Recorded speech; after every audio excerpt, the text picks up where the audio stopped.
नमस्कार नन्हे दोस्तों। आज हम रविवार को लेके आए हैं कविगुरु रवींद्रनाथ ठाकुर इनका लिखा हुआ सुओरानीर साद। सुओरानीर साद इसका अर्थ क्या है? सुखी रानी, इनकी इच्छा। तो सुखी रानी की इच्छा। तो बच्चों, मैं ये जो कहानी पढ़ रही हूँ ये बांग्ला भाषा शेरा रूपकथा इस किताब से मैंने लिया है। और इस किताब की संपादना किए हैं अहमद मज़हार, और ये प्रकाशित हुई है विश्व साहित्य केंद्र ढाका से।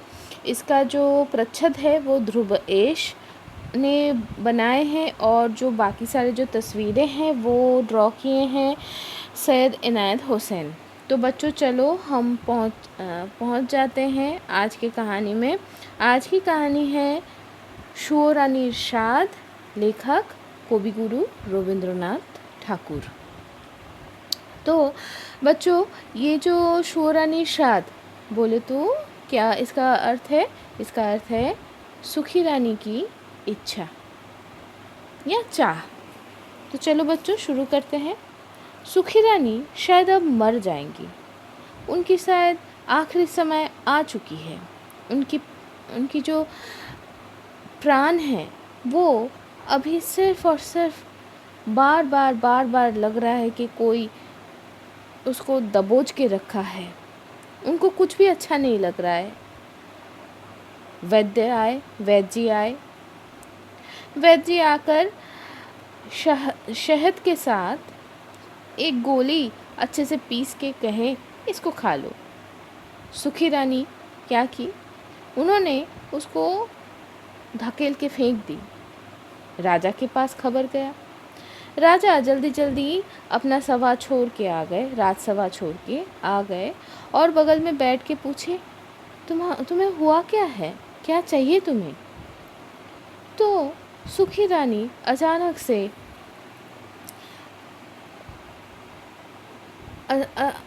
से रुद्ध बोले तो दबे हुए आवाज में अंदर ही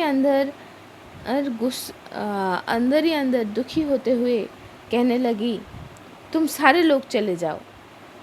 मेरी एक दोस्त है, मेरी एक सहेली है, उसको सिर्फ बुला दो। तो दो सहेली आई। सुखी रानी उनकी हाथ पकड़ के बोलने लगी, शोई बोले तो सहेली बैठ, मेरे प्राणों की सहेली बैठ, बहुत सारी बातें हैं जो तुमसे मैं कहना चाहती हूँ। तो सहेली बोली, विस्तार से बोल। तो सुखी रानी बोली, मेरे पास 7 मंजिला मकान है। उसके एक तरफ पहले 3 मंजिलें एक महल में दुओ रानी यानी कि दुखी रानी थी। फिर वो 3 मंजिले से 2 मंजिले में, फिर 1 मंजिले में गई, और फिर कुछ दिन बाद वो उसको तो राजमहल से ही निकल जाना पड़ा। फिर मुझे और दुखी रानी के बारे में कुछ याद ही नहीं रहा। इसके बाद दोल यात्रा बोले तो होली के समय नाट मंदिर, मतलब जहाँ पर पूजा होती है, तो मंदिर की तरफ जा रही थी। मयूरपंखी चढ़कर जा रही थी। सामने लोग, पीछे लश्कर, दाहिने बांसुरी और बाएं तरफ मृदंग बज रहा था। इसी बीच रास्ते के बगल में नदी के किनारे जो घाट है उसके ऊपर मैंने देखा, उसके ठीक बगल में, उस घाट के बगल में एक बहुत ही छोटा सा लेकिन मिट्टी से बना हुआ एक छोटा सा झोपड़ी है, जो चांपा बोल के एक फूल का पेड़ होता है, फूल की पेड़ होती है। तो उस पेड़ के नीचे उसके छांव में वो झोपड़ी है, और उसके चारों ओर जो जो बैरा बैरा बोले तो उसके चारों तरफ से बाँस से थोड़ा सा घिरा हुआ है, ऊंचा करके कह सकते हैं कि बाँस से बना हुआ एक दीवार जैसे डालने की कोशिश किया गया था। तो उसके ऊपर अपराजिता का जो फूल है वो खिल के रहा है। दरवाजे के सामने चावल के आटे से शंख चक्र के आलपना। बच्चों, हम जिसको आलपना बोलते हैं वो थोड़ा बहुत साउथ इंडियन या नॉर्थ इंडियन जो रंगोली है उससे मिलता जुलता है, लेकिन सबसे बड़ी डिफरेंस ये है कि रंगोली ज़्यादातर कैसा होता है, रंगोली बहुत सारे रंगों का होता है। लेकिन केरला साइड में अगर हम जाते हैं, मतलब साउथ इंडिया में कुछ एक प्रोविंस है जहाँ पर कुछ एक राज्य हैं जहाँ पर रंगीन रंगोली नहीं बनती, जहाँ पर चावल का जो आटा है उसको पानी में घोल के उससे रंगोली जैसे बनाया जाता है। बांग्ला में, पश्चिम बंगों में जिसको अल्पना कहा जाता है, अल्पना वैसा ही है। चावल का जो पाउडर है उसको पानी में घोल के जो नक्शा बनाया जाता है सुंदर सा, उसको हम कहते हैं अल्पना।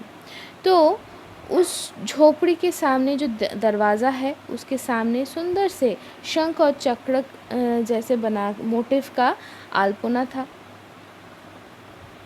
मैं अपनी जो छाता पकड़ने वाली छत्रधारिणी को मैंने पूछा, अच्छा वो झोपड़ी किसकी है? छत्रधारिणी बोली, दुखी रानी की है। फिर मैं जब वापस आई अपने 7 मंजिले महल में, शाम का समय हो चुकी थी। मैं दिया नहीं जलाया। मेरी ज़ुबान से सारे बातें गायब हो गई थी जैसे। राजा आए, पूछे मुझे, तुम्हें हुआ क्या है, क्या चाहिए? मैं बोली, मुझे ये 7 मंजिले महल में नहीं रहना।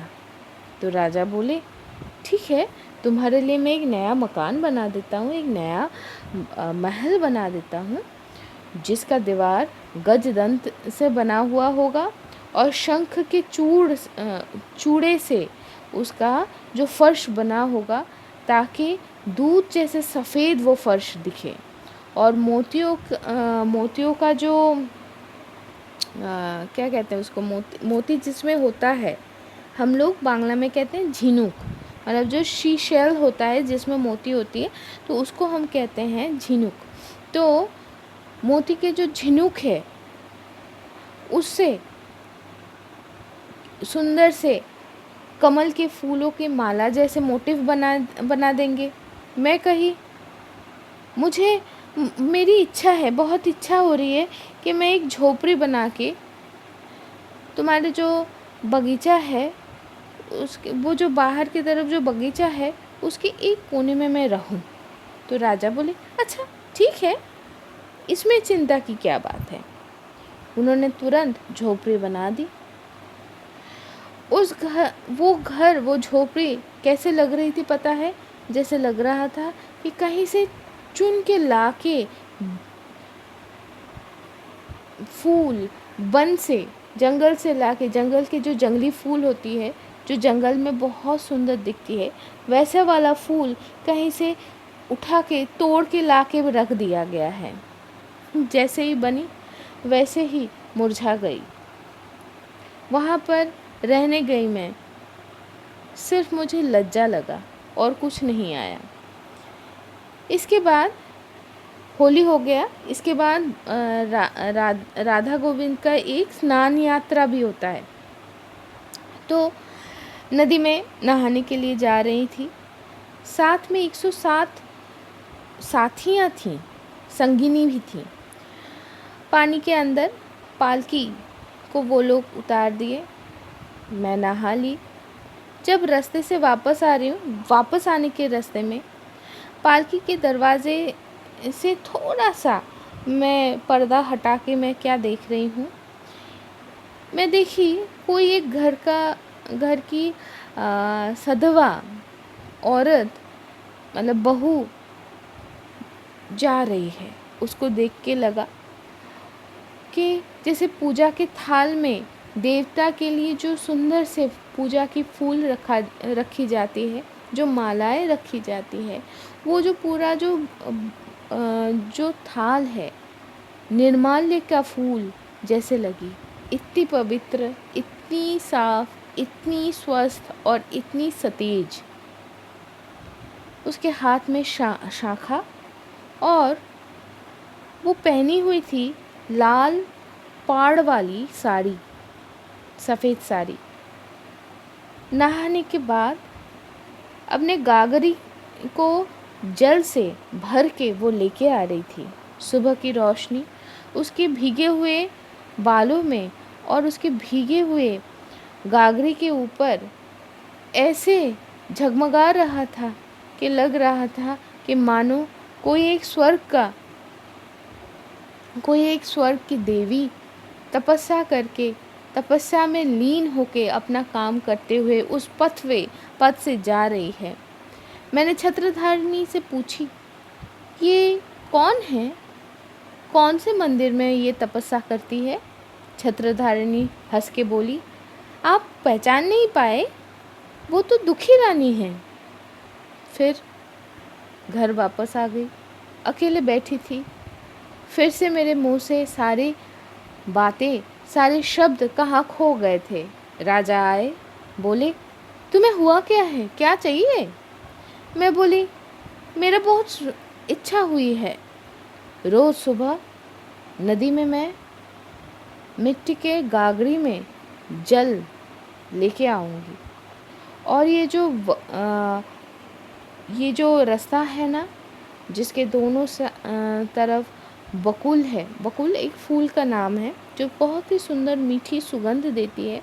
तो उस फूल के जो पेड़ है, उस फूल के पेड़ दोनों तरफ है, तो इसलिए कहा जाता है कि बकुल तौला। बकुल बोलते हैं वो फूल, उस पेड़ का नाम, और तौला मतलब उसके नीचे।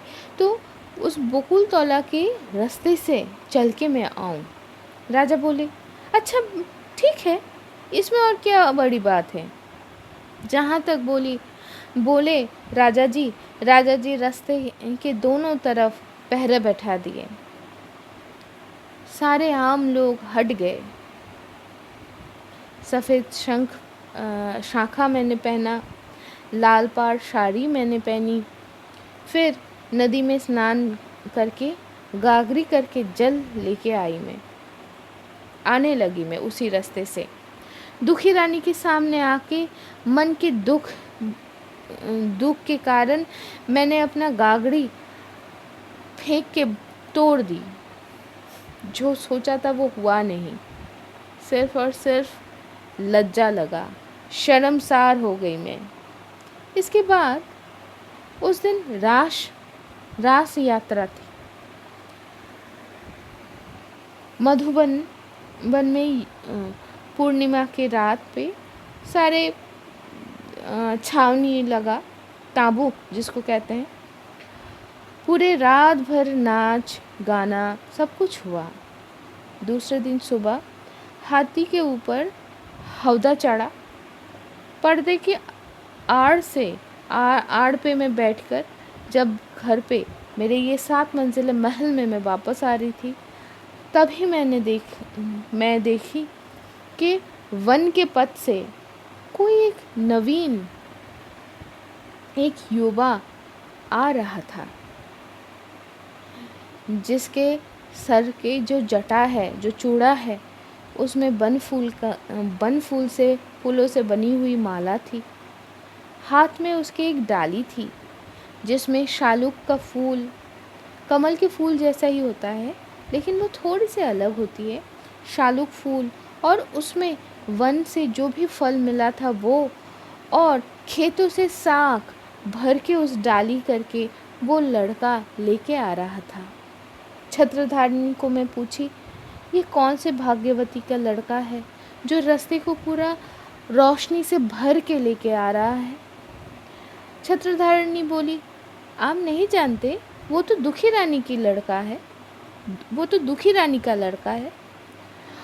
वो तो अपने माँ के लिए शालूक फूल, वन का फल और खेतों से साग लेके जा रहा है। फिर मैं घर वापस आई, अकेले बैठी थी। मेरे मुंह से सारे शब्द फिर से गायब हो गए थे, अदृश्य हो गए थे। राजा आए, फिर से बोले, तुम्हें हुआ क्या है, चाहिए क्या?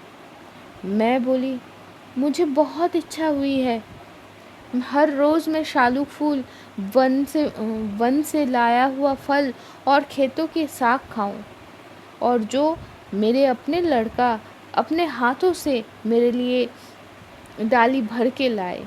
राजा बोले, ठीक है, इसमें और चिंता की क्या बात है। सोने के पलंग में बैठी हुई थी, देखी मेरा लड़का डाली सजा के लेके आया। पूरा शरीर उसका पसीने में लथपथ हो गया था और उसके चेहरे पे एक अद्भुत तरीके का गुस्सा दिख रहा था। डाली तो रह गया वहीं, मिला मुझे सिर्फ लज्जा, शर्म, शर्मिंदगी। इसके बाद क्या हुआ मुझे नहीं पता, अकेले बैठी रहती हूँ। कुछ बातें समझ में नहीं आती है, कोई शब्द मेरे होठों में आना ही नहीं चाहती हैं। राजा जी रोज़ आते हैं और मुझे पूछते हैं, तुम्हें हुआ क्या है, चाहिए क्या है तुम्हें? सुखी रानी होगी भी, क्या चाहिए? वो शर्मिंदगी की बात मैं किसी को कैसे बोल पाऊँ? इसीलिए सखी, मैं तुम्हें बुलाई हूँ। आज आखिरी बात मैं तुम्हारे कानों में मैं बोल के जाना चाहती हूँ। वो जो दुखी रानी है ना, उसकी वो दुख चाहिए मुझे। सखी गालों में हाथ डाल के बोली, क्यों चाहिए बोलो तो? सुखी रानी बोली, उसकी वो जो बांस से बनी हुई बांसुरी है ना, उसमें तो सुर है, उसमें सुर बजती है, लेकिन मेरी सोने से बनी हुई इस बांसुरी को मैं सिर्फ ढोके ही लेके चली, इसको मैं सिर्फ हिफाजत से रखे ही गई, इसको मैं बजा नहीं पाई। तो नन्हे दोस्तों, आज की कहानी यहाँ पर ही ख़त्म होती है। आज की जो कहानी है से ये सीख मिलती है, हमारे पास जिसको जो प्रभु ने दिया है उसमें ही अगर हम सुखी रहते हैं तो हम बहुत ही सुखी रहते हैं। हमारे अंतरात्मा की जो शांति है वो आपसे कोई कभी भी नहीं छीन सकती है। अगर आप उनमें भरोसा रखते हैं, परमात्मा में, तो आप देखोगे कि आप ज़रूर उभर के आओगे। देखो दुखी रानी के ऊपर कितने सारे अत्याचार हुए, उसको तो राजमहल से भी निकाल दिया गया, फिर भी वो सुखी है। फिर भी उसको देख के सुखी रानी अपने आप ही जलने लग गई। वही दुखी रानी जो तपस्या में लीन है, वो उसका जो कांति है वो खुद झलकता है, वो सबके नज़र में आती है। देखो तो सही, सुखी रानी, उसके पास इतना कुछ होने के बावजूद वो सुखी इसलिए नहीं हो पाई क्योंकि उसके पास जो भगवान ने दिया था वो उसमें सुखी नहीं थी। वो दूसरे के साथ कंपेयर करने चली कि उसके पास क्या है, मेरे पास तो कमी है। उसको ये भरोसा नहीं हुआ, भगवान ने उसको वही दिया है जो उसके लिए अच्छा है, फिर वो देंगे जो उसके लिए अच्छा ही होगा। इसीलिए आखिरकार उसने दुख मांग लिया कि उसे दुख चाहिए, दुखी रानी की दुख। सही मायने में दुखी रानी की जो तपस्या है, जो आत्म संतुष्टि है, जो भगवान में लीनता है, उसे वो चाहिए था जो वो समझ नहीं पाई। इसीलिए उसकी सोने की बांसुरी कभी बज नहीं पाई। बच्चों, किसी के पास धन होना बुरी बात नहीं होती है, किसी के पास धन ना होना भी बुरी बात नहीं होती है। बुरी बात अगर कुछ है तो दोनों, हर एक इंसान की परिस्थिति अलग होती है। इसीलिए अगर हम एक दूसरे की परिस्थिति, हम कोई भी और किसी की परिस्थिति में जी नहीं पाते हैं। तुम्हारे पास है, मेरे पास नहीं है, इसका मतलब ये नहीं कि तुम्हारे पास है मतलब ये गुनाह है। मेरे पास नहीं है इसका अर्थ ये नहीं है कि ये गुनाह है। जिसका जैसा समय चल रहा है उसमें ही उसको प्रभु का गुण गाते हुए अपने अंदर ही स्थिर होके रहना होता है। जो हमारी दुखी रानी की जितना भी दुख आया है, लेकिन फिर भी वो वही दिखाया कि वो स्थिर है। ऊपर से और एक चीज़ हम लोगों को दिखा कि आज मैं ये कहानी इसलिए आप लोगों से बोली, आप लोगों के पास लेके आई, क्योंकि आज कवि गुरु रविंद्रनाथ ठाकुर इनकी जन्म जयंती है, 161तम जन्म जयंती है। और एक चीज़ मैं ज़रूर बोलना चाहूँगी, आज मातृ दिवस भी है। और देखो, माँ लोग ना बहुत ज़्यादा कुछ नहीं मांगती, थोड़ा बहुत जो हम अपने मन से कुछ करके देते हैं ना, माँ लोग उसमें ही खुश रहती है। देखो, अगर माँओं को बोलना पड़े कि भाई ये कर दे, तू वो कर दे, ये लेके जा, वो कर दे, तो तब शायद वो और अगर बोली भी, अगर कोई इच्छा से, अपने स्वेच्छा से अगर नहीं करता है तो माँ लोग खुश नहीं हो पाती। वो चाहे सुखी रानी हो या दुखी रानी हो, संतान अगर खुद से कुछ कर देता है, वो कितना भी छोटा क्यों ना हो, वो माँ के लिए खुशी की कारण होती है ना। तो जितना सामर्थ्य है उतना हेल्प करो, माँ को हेल्प करो, बाबा को हेल्प करो। तो इसी थॉट के साथ, इसी चिंता के साथ, इसी आशा के साथ आज मैं ये कहानी ख़त्म करती हूँ। सारे बच्चे अच्छे से रहना। हम फिर से अगले हफ्ते एक नए कहानी के साथ वापस आएंगे। तब तक के लिए शमयता को इजाज़त दो। हाँ, लेकिन फोक टेल्स ऑफ बंगाल भी है, वो भी सुनना, ठीक है। तो चलो बच्चों, टाटा।